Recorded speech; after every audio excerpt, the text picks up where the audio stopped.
राज ठाकरे आणि उद्धव ठाकरे एकत्र आले। राज आणि उद्धव एकत्र आले म्हटले की बातमी होणारच।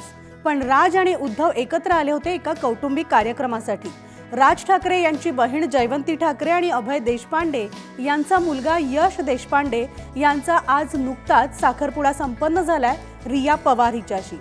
मुंबईमधल्या दादर इथल्या राजा शिवाजी विद्यालयातल्या सभागृहामध्ये हा साखरपुडा संपन्न झाला आणि या साखरपुड्याच्या सोहळ्यासाठी बरोबर सकाळी 11 वाजता उद्धव ठाकरे आणि राज ठाकरे एकत्र आले। दोन्ही ठाकरे एकत्र आल्यावर सगळ्यांच्या नजरा अर्थात त्यांच्याकडे वळल्या आणि या दरम्यान राज ठाकरे आणि उद्धव ठाकरे दोघांमध्ये संवादही झाला, तोही बराच वेळ। दोघांनी हस्तांदोलन केलं, गळा भेट सुद्धा घेतली। यावेळेस राज ठाकरे यांच्या पत्नी शर्मिला ठाकरे आणि उद्धव ठाकरे यांच्या पत्नी रश्मी ठाकरे या सुद्धा उपस्थित होत्या। संपूर्ण ठाकरे परिवार, ठाकरे कुटुंब उपस्थित होतं। मात्र सगळ्यांचं लक्ष लागलं होतं राज आणि उद्धव यांच्या या भेटीकडे। त्यामुळे ही गळा भेट, हे हस्तांदोलन येणाऱ्या काळामध्ये काही वेगळी समीकरणं तर घेऊन येत नाही ना, हे आता पाहायचंय।